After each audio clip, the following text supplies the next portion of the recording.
Sup everyone, I am the Kaiju no Kami from the Toku Animation News Network, and today I'm going to be taking a look at the latest Yakuza, Like a Dragon game, Gaiden, the man who erased his name. 2023 has been a good year for fans of the Yakuza Like a Dragon franchise. We got a remake/remaster of one of the feudal Japan games earlier in the year with Ishin, and then we're treated to a brand new game in the tail end of the year called The Man Who Erased His Name. To top it off, we have the next installment in the main story arriving in the beginning of 2024. What exactly is Like a Dragon Gaiden, The Man Who Erased His Name? Well, I can't go into too many story details as it would require end-of-game spoilers for Yakuza 6, but it takes place during the events of Yakuza Like a Dragon. Oh my god, this is like getting confusing. Let me explain. In Japan, the Yakuza franchise is titled Ryuga Toku, which roughly translates into Like a Dragon. The franchise was called Yakuza when it was released in the West because they felt the criminal title would appeal better to American audiences than the name Like a Dragon. Due to its popularity in recent times, and the Yakuza element being removed from the story, RGG Studios felt it was the perfect time to relaunch the franchise in the West with its actual title, Like a Dragon. As such, they titled the previous sequel, Yakuza Like a Dragon, to slowly ease us into using the Like a Dragon name. Therefore, the next game in the series is being called Like a Dragon Infinite Wealth as opposed to Yakuza 8. Less confused?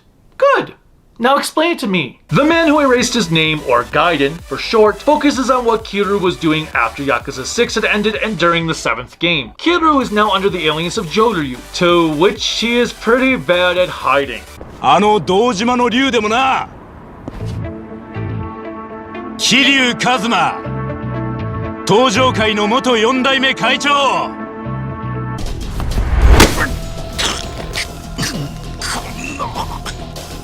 何者だ。お前まさか桐生。やっぱり死んだっちゅうんは嘘やったんですな。桐生さん、誰かと人違いして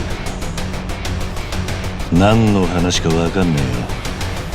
You suck at this. Unlike Superman and Clark Kent, everyone who meets him seems to know the glasses he wears does not keep his identity secret. They instantly know he is Kiryu no matter how he pretends to deny those claims. Kiryu now works for a government agency and his job is to do whatever he is told. This leads him to needing to take down a high-ranking Yakuza official in the Omi Alliance for an event that played out in Yakuza 7. When this game was first announced, RGG told us it was going to be a short game, but ultimately, if this is what they consider to be short, damn! I ended up spending as much time in this one as I have with the others in the franchise, so I'm not sure what exactly they mean by being shorter. Yes, it has less story chapters, but I feel like the side content kept it on par with everything else. The sub-stories are accessed through a character you meet a little way into the game named Akame, and they work similarly to the side cases Yagami acquires in the two Judgment titles. どれにするん?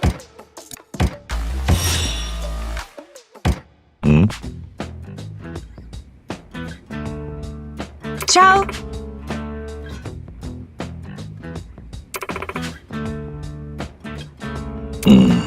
Anna?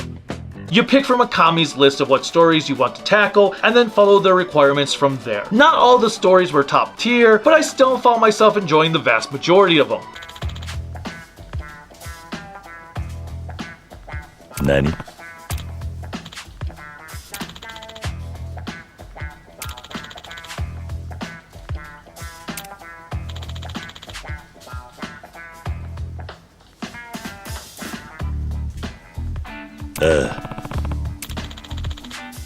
Huh?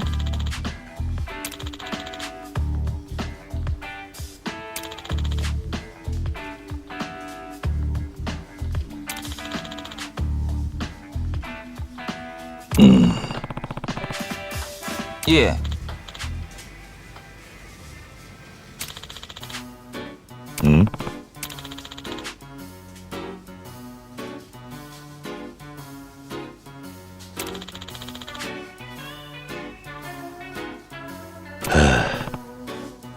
Eh. Nani? Oi.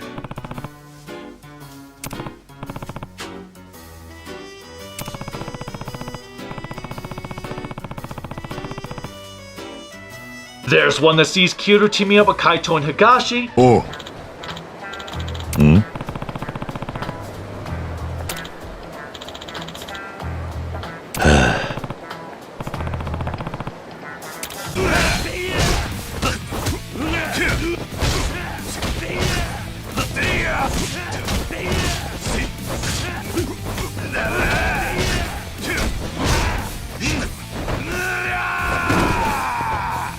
The typical ghost story with a twist M. Night Shyamalan would be proud of.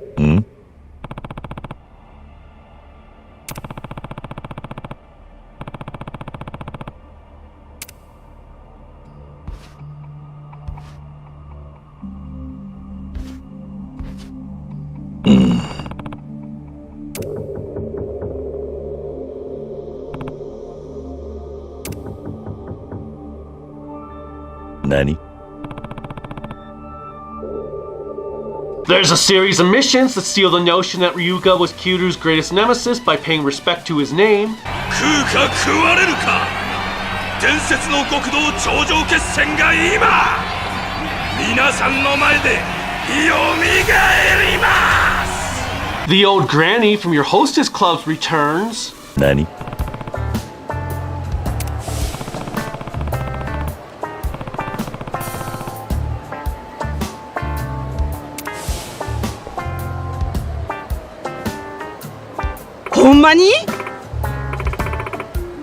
Ones where you fight either a samurai clad in golden armor or colored gangs wanting to take over the town, and a mission that has you collecting 7 golden balls for a man who will grant you any wish you desire afterwards.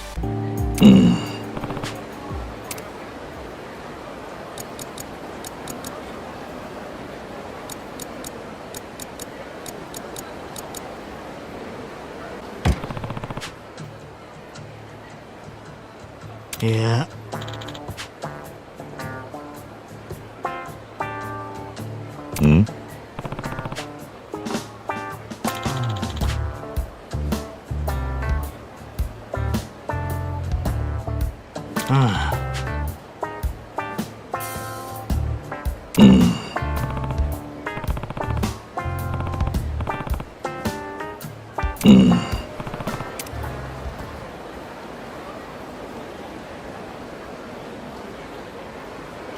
Karaoke returns in the worst way possible. 座れても生まれて何をされても揺るがぬ純情を誘惑上とどんとこい俺は一途侍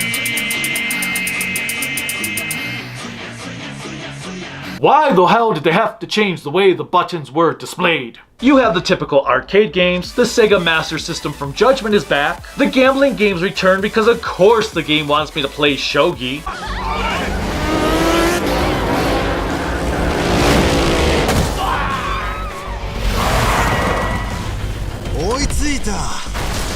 The hostess games are a bit weird because they use live action segments for them. ならじゃんじゃん指名しねえとな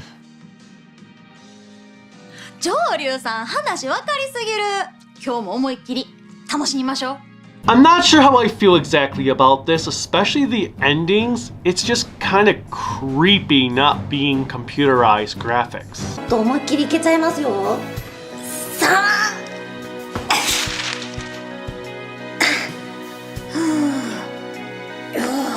Pocket racing has also come back. これが上流くんの嫌いだ調子いいな足元に救われないようにね As if those time bandits weren't enough, there's also the arena combat and fetch quests to partake in. Unfortunately, the fetch quests are part of leveling up Akami's network, which allows you to access points and items you will need later on in the game. Akame points go hand in hand with your cash to purchase upgrades.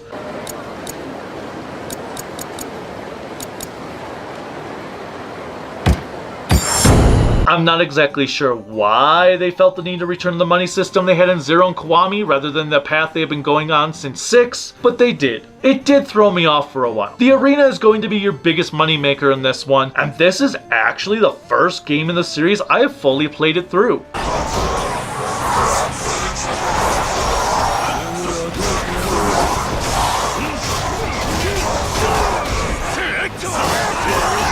Acquiring the right team takes a lot of time and money, but the payoff was worth it. You also kind of have to do the arena stuff to access the Amon battles compared to the previous games, where you just had to beat all the sub-stories to find him.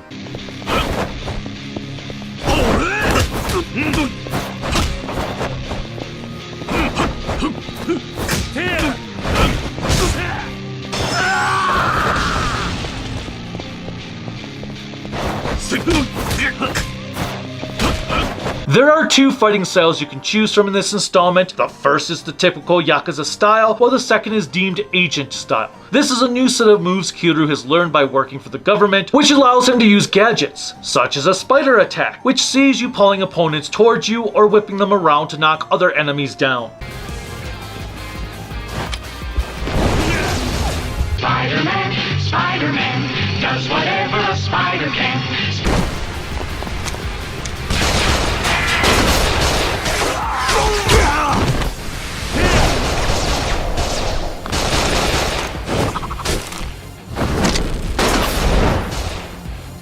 I found this the most useful when surrounded.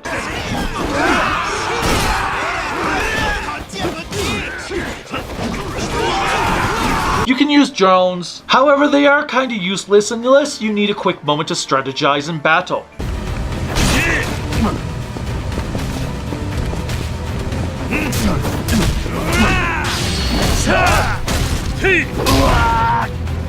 They can also be useful to distract an enemy while you throw an exploding cigarette at them.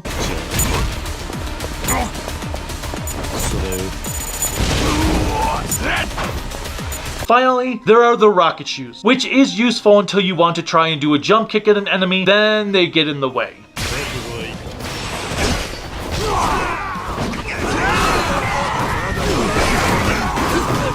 They do make getting around town easy when you have encountered enemies though. Unfortunately, most of the heat moves in this game suck. Even with all the upgrades, there's nothing truly notable about them, and it sucks because I miss being able to throw enemies off a bridge and watch them land balls first in a boat, or get their heads smashed in by a car door.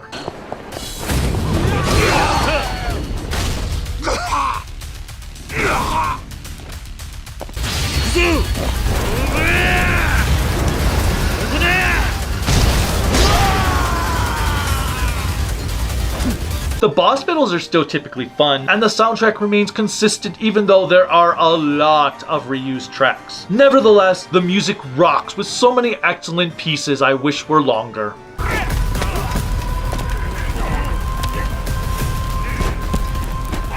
コンテナに物はなし、取引は中止。繰り返す、取引中止。現場に。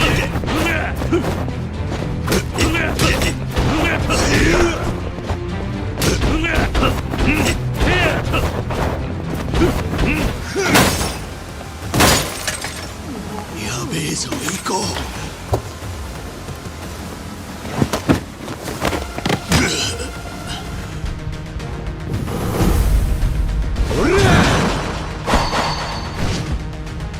バカね、俺たちから逃げらんねえぞ。生まれが悪いもんで、俺はチャンスと見たら命あるも惜しないんや。